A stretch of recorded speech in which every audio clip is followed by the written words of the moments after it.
গত 3-4 দিনেরও বেশি ধরে কোনো রৌদ্র নেই, একদম মেঘলা সারা দিনটা ধরে। আজকেও তাই ভীষণ মেঘলা, আর একটু বৃষ্টি হয়েছে সকালবেলার দিকে। তো যাই হোক, আমি ঘর ভিতরটা গুছিয়ে এখন বারান্দাটা ঝাড় দেবো বলে সবজিগুলো তুলে নিয়ে এখন পরিষ্কার করে নিচ্ছি। এখন সময় 7:30, আর সকাল থেকেই মেঘলা করে আছে, প্রচুর মেঘ করেছে। রাতে এবং ভোরের দিকে খুব বৃষ্টি হয়েছে, আর এখন এই বৃষ্টি আসবে একটু বাদেই।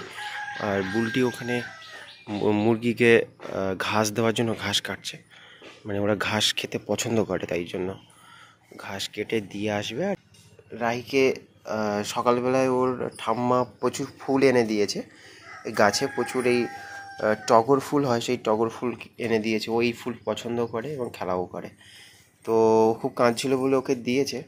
আর এই যে রাহি, কি করছো তুমি? ওর কাছে ও বই দিলে, বই আর কোনো কিছু মানে হাতের কাছে কোনো কিছু থাকলে বেশ ও সেটা নিয়ে খেলা করে। আর এদিকে আমি এই কাঁঠাল রেডি করেছি, মানে কাঁঠাল কাটবো। আগের দিন হাটের থেকে এটা নিয়ে এসেছি, কিন্তু এই জায়গাটা একটু নরম হয়ে গেছে, হয়তো গাছ থেকে পাড়ার সময় এটা পড়ে গেছিলো, আঘাত পেয়েছে, এই জন্য এই জায়গাটা একটু পচে গেছে, মানে নরম হয়ে গেছে। এমনি কাঁঠালটা বেশ উপযুক্ত নরম হয়েছে, মানে কাটলে বেশ ভালোই খাওয়া যাবে। আগের দিন যে ছোটো কাঁঠালটা নিয়ে এসেছিলাম সেটা তো খুব নরম হয়ে গেছিলো, এটা দেখা যাক খাজা হয় কিনা। এটা এক্ষুনি কাটবো।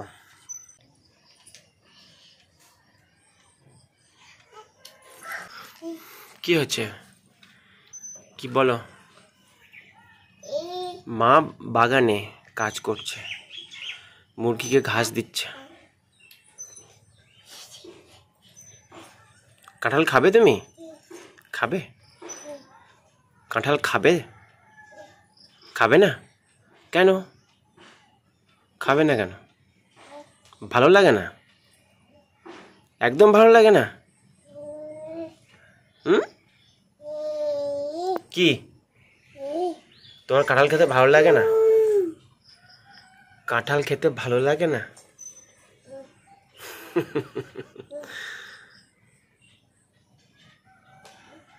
কাঁঠাল খেতে ভালো লাগে না? পাপা খাবে না, একদমই খাবে না। থাক, রেখে দাও। কাঁঠাল মোটে পাকে না, সেই কাঁঠাল আমি কালকে কম্বল দিয়ে চেপে রেখেছি, এমন পেকেছে। এমনি একটুখানি পচে গেছিলো, কালকে আমি কাটতে বলছিলাম, তো বলছিল ভালোই শক্ত আছে যখন, এক সাইড পচে গেছে যখন, কিছু মানে খাওয়া যাবে না।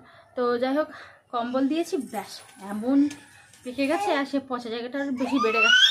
সবাই বলছিল বোটা কেটে বাতাসে দিতে, চিনি দিতে, ওষুধ দিতে, কম্বলেই তো কাজ হয়ে গেল। সে কিছু বলবে, তার কথা কি শুনছেন? আরে ফুলগুলো এরকম ভাবে এত সবাই নষ্ট করেছে না, মা দিয়ে গেছে। কি হয়েছে? একটার ঠিক আছে, কিন্তু এত ফুল নষ্ট করা উচিত না। অনেক আছে গাছে, প্রচুর বড় গাছ না, প্রচুর ফুল। অনেক থাকলেও ফুল যেটুকু দরকার, আমার 4টে দরকার, বাচ্চার হাতে পায়ে পায়ে চলে যাচ্ছে না, ফুল পা দিতে হবে।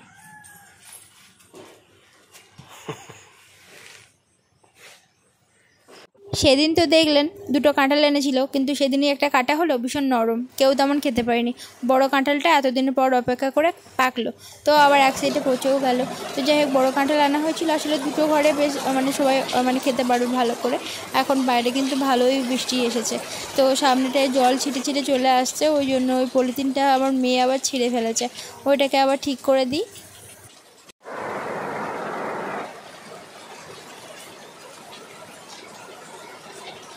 ওখানে পচা, বাইরে এখন অঝরে বৃষ্টি হচ্ছে, আর কাঁঠাল কাটছে রাহির পাপা। তবে কাঁঠালের কোয়াগুলো ব্যাপক বড় বড় আর ভীষণ খাজা, কিন্তু খুব একটা মিষ্টি নেই আর কি। রাহির পাপা বলছে যে বেশি খাজা হলে মিষ্টি হয় না। গত বছর কাঁঠাল এনেছিল বাড়িতে? আনিনি। গত বছর আমি তো কাঁঠাল খাইনি। তুমি তো এই সময় হসপিটালে ছিলে।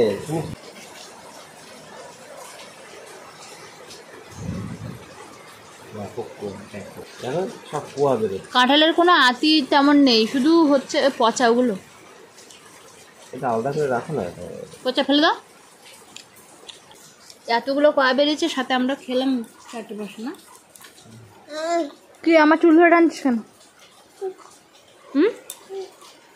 কোয়া হয়েছে দারুণ, পুরো এক হাতে রে।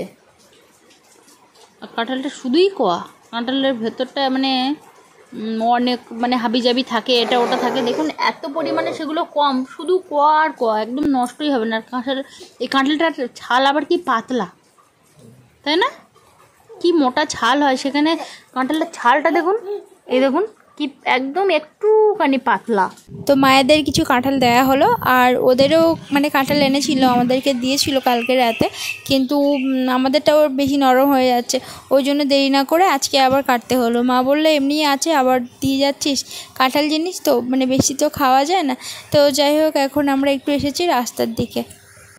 সোনা মাঝে মাঝে মানে কান্নাকাটি করে, তো ওকে চান টান করিয়ে দিয়েছি, দিয়ে আর ওর আর ঘরে থাকতে ভালো লাগছে না, ওই জন্য একটু বাইরের দিকে এসেছি। বৃষ্টিও এখন হচ্ছে না যদিও, ওই জন্য ওকে নিয়ে একটু এই যে রাস্তায় রাস্তায় ঘুরছি। আর ভাত হয়ে গেছে, শুধু তরকারিটা করব। এই যে চিংড়ি মাছ ভাজা আছে কালকে, একটু আদা রসুন বেটে নিয়েছি আমি, আর সাথে পেঁয়াজ কুচিয়ে নিয়েছি, কাঁচা লঙ্কা কেটে নিয়েছি।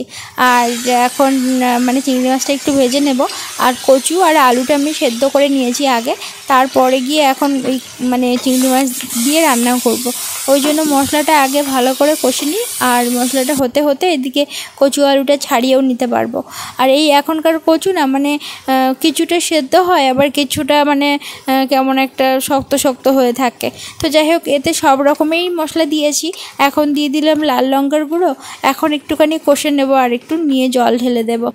তোমার খাওয়া হয়ে গেছে? খাওয়া হয়ে গেছে তোমার? সেই ব্যাগ আর ওই পেনের খাম দুটোই ছাড়ছে না। আজকে সারাদিনই বৃষ্টি, একদমই রৌদ্র ওঠেনি, তো ওই জন্য সকালবেলা থেকে তেমন কোনো কাজবাজ করিনি। আর এমনি সকালবেলা থেকে আমার একদমই ভালো লাগছিল না কাজবাজ করতে, তো আজকে কাচাকুচিও করিনি। কালকে সব কেচেছিলাম, সেগুলো সব ঘরের মধ্যেই আছে। মুরগিগুলোকে দুবার ধরে খেতে দিলাম, আর আমি সকালবেলা পান্তা খেয়েছিলাম, সবাই খেয়েছিলাম পান্তা। আর এখন এই যে ঘাটের ধারে এসে গেছি, থালা বাসন যা আছে সব মাজবো। বর্ষাকালে এলে জলের পরিমাণটা পুকুরে একটু বাড়ে, যে কারণে জলটাও একটু ভালো থাকে, আর এই সময়টা কাচা ধোয়া মাজা করতে একটু ভীষণ সুবিধা হয়। তো যাই হোক, এখন একটু মেজে টেজে নিই। আর সাথে হচ্ছে আজকে কোনো কিছু কাচবো না। আজকে রাহির পাপা দেখলাম 2-3টে জামা কেচে দিয়েছে, আমি আর একদমই কাচবো না, কেননা একদম শুকোচ্ছে না আগেরগুলো, তো ওই জন্য আজকেরগুলো সব রেখে দিই, কালকে গিয়ে কাচবো। এবছর ওই বাঁধটা তো ঠিক করা হলো একটু, যে কারণে বেশ অনেক আবার মাছ ছাড়াও হলো। যদিও প্রতি বছর ছাড়া হয়, কিন্তু মাছ সব বেরিয়ে যেত, কিন্তু এবছর বাঁধটা ঠিক করেছে, আরও একটু বোধহয় ঠিক করবে। তো অনেক মাছ ছাড়া হয়েছে, ওই প্রথমে বোধহয় 8 কেজি ছাড়া হলো, তারপরে আবার কত কেজি ছেড়েছে, রুই মৃগেল কাতলা, তারপরে আরও কী সব মাছ ছেড়েছে আর কি, সব রকম মিলিয়ে মিশিয়ে। এই সময় যেহেতু বৃষ্টি হয় খুব ভালো, জলের পরিমাণটাও বাড়ে, আর পুকুরে কাছে ধোয়া করতেও বেশ সুবিধা হয় আর কি। রাহির বাবা দিয়েছে একটু জল টেনে, তো এখন গিয়ে চান করবো। থালা বাসন সব মাজা হয়ে গেছে, রাহির বাবার খাওয়া হয়ে গেছে, একটু ধোয়াধুয়ি আছে, আজকে করব না, তারপরে গিয়ে খাবো। আর মুরগিগুলোকে সকল সময় খেতে দিলেই ভালো হয় আর কি, ওদের সকল সময় ওদের খাওয়া যায়। আজকে ট্রাইপডে কথা বলছি অনেক দিন পর, ওই জন্য মানে মুখটা গোল আসছে, না হলে কি হয় না, সেই জন্য মুখটা কেমন একটু লম্বা মতো হয়ে যায়। তো যাই হোক, সবসময় ট্রাইপডে ফোন আটকানো সম্ভব হয় না, আর ছোটো ট্রাইপডে ফোন আটকালে বেশ কথা বলতেও বেশ সুবিধা হয় আর কি।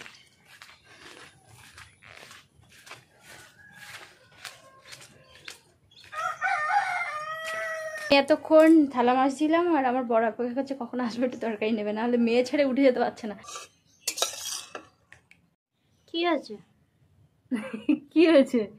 হ্যাঁ, ঘুম নেই দুপুরে? ঘুম নেই? আমাদের একটু দুপুরে ঘুমোতে ইচ্ছা করে, কিন্তু এর জ্বালায় আর সেই ইচ্ছা পূরণ হয় না। এর একদম ঘুম টুম কিছু নেই চোখে, তাই তো? তাই তো নাকি? তাই তো? হ্যাঁ কি না? তাই তো না? হ্যাঁ। তো এখন বিকালবেলা, তো সোনাকে একটু স্যালাড খাওয়াবো। রাহির বাবা বললো তাড়াতাড়ি করে গামলাটা আনো, তো ছুটে এনে এই যে বসিয়েছি, একটু টাইমে জল দিচ্ছে সরু সরু হয়ে। সবাই বলছিল টাইমে জল দেবে না, জল দেবে না, ভীষণ চিন্তায় পড়েছিলাম, আর কদিন ধরে জল দিচ্ছিলও না। তো যখনই জল দিচ্ছিল না, সবাই যখন বলছিল সেটাই বিশ্বাস হয়েছিল। যখন রাস্তার দিকে গেলাম, সবাইকে জিজ্ঞাসা করছে যে সবার বাড়িতে জল এসেছে কিনা, মানে কদিন জল দেয়নি, তো সবাই জল জল করে একেবারে পাগল হয়ে উঠেছিল আর কি। তো আজকে তেমন কোনো ভিডিও শ্যুট করিনি, পরের দিন দেখা হচ্ছে আপনাদের সঙ্গে। বেশ আরামে দাঁড়িয়ে দাঁড়িয়ে দেখো কেমন করে ছিটছে, হাতে ফুটবে রে। এই দেখ মাথাটা কেমন হাতের উপর রেখেছে, রেখে আর এক এক করে করে কি সুন্দর করে করে ছিটছে। চলে আয়, ছিড়িস না। এতক্ষণ ধরে এই যে একজোড় জুতো নিয়ে খুব যুদ্ধ চললো, এখন এর প্রতি আর ইন্টারেস্ট নেই, এখন ছুটে গেছে ওইখানে, ওইটা মানে ছিটতে হবে। তো এটা ওর ঠাকুরমা কালকে সন্ধ্যাবেলা এনে দিয়েছে, আর সন্ধ্যাবেলা অনেকবার ওকে পরিয়ে দিতে হচ্ছে আর ও খুলে দিচ্ছে, আবার পরিয়ে দিতে হচ্ছে ও খুলে দিচ্ছে। সকালবেলা তাই শুরু করেছে সেই একই কাণ্ড, ওকে মানে পরিয়ে দিতেই হবে, আর পরিয়ে দেওয়ার সঙ্গে সঙ্গে আবার খুলে দিচ্ছে, আবার মানে পরিয়ে দেওয়ার জন্য কান্নাকাটি করছে। এরকম করে করে বেশ অনেকক্ষণ চললো, আমরা তো অতিষ্ঠ হয়ে উঠলাম। তারপরে গিয়ে ও এখন এই যে শুরু করছে ওখানে বদমাইশ, আর ওই রকম পরিমাণে চেঁচায়। হাঁটতে শিখেছে এখন, চলে। হ্যাঁ ওই তো জুতোর নাম ধরেছি, ব্যাস জুতো নিয়ে চলে আসছে। কি পটি কর। আমার মেয়ের যখন ওই 6 থেকে 7 মাস বয়স, তখন থেকে ওই পটি পেলে শুধু ওই মানে একরকম করে, মানে পটি করবে আর কি, সঙ্গে সঙ্গে ওকে পটিতে বসিয়ে দেওয়া হয়। তো এই করেই করেই প্রায় 6-7 মাস থেকে ও নিজে যখন বসতে শিখেছে তখন থেকেই কি কি ও নিজে যখন থেকে বসতে শিখেছে তখন থেকে ও পটিতে মোটামুটি পটি করে। সেই অনেকক্ষণ আগেই পুকুরে থালা বাসন সব ডুবিয়ে দিয়ে এসেছিলাম, তো এখনো পর্যন্ত মানে মাজা হয়নি, চুপ করে শুয়েছিলাম একটু। সকালবেলা থেকে একটু বৃষ্টি একটু মেঘলা এরম করে করে মানে সময় যাচ্ছে, তো আমি ভাবলাম যে একটু বৃষ্টি কমুক তারপরে এসে আর থালা বাসনগুলো মাজবো। তো মানে ছিটে ফোটা বৃষ্টি হলে তো একদম থামতে চায় না আর কি। তো আমি অনেকটা কাঁঠাল দানা আর কি উপরের যে সাদা খোসাটা ওটা ছাড়িয়েছি।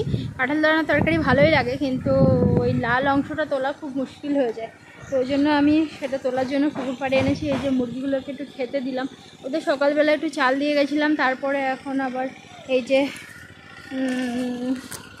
একটু ভাত টাত দিলাম আর কি।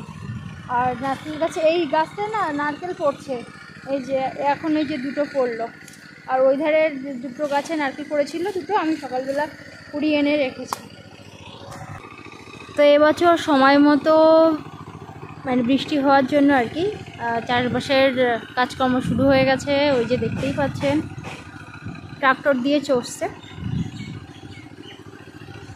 আর এই সময়টা মানে বীজ তৈরি করার জায়গা তৈরি করতে হয়, বীজ তোলা যেটা বলে আর কি। তো অনেকে আবার সারা মাঠ চষে নেয়, নিলে একটু বেশ ভালোই হয় আর কি। তো যে যার সুবিধা মতো আর কি চষে ফেলছে, আর এখন একটু বৃষ্টি কমলো, তো ওই জন্য ভাবলাম যে তাড়াতাড়ি করে আর দেরি না করে চলে আসি পুকুর পাড়ে। এই যে দেখুন একটা এই যে নারকেল পড়েছে, আর এই সাইডে একটা নারকেল পড়েছে, কিন্তু ওই নারকেলগুলো না খেতে ভালো, এই গাছেরটা নারকেল খেতে খুব সুন্দর, কিন্তু খাওয়া যাচ্ছে না, ওই যে বাজ পড়েছে বলে খাওয়া যাচ্ছে না আর কি। আর এখানে এই যে ওর ভেতরে ওই একটা পড়েছে, এর ভেতরে না মালাগুলো খুবই বড় বড়। সেদিন একটা ব্যাপারী এসেছিলো, 4টে নারকেল বিক্রি করেছি, 40 টাকা দিয়েছে।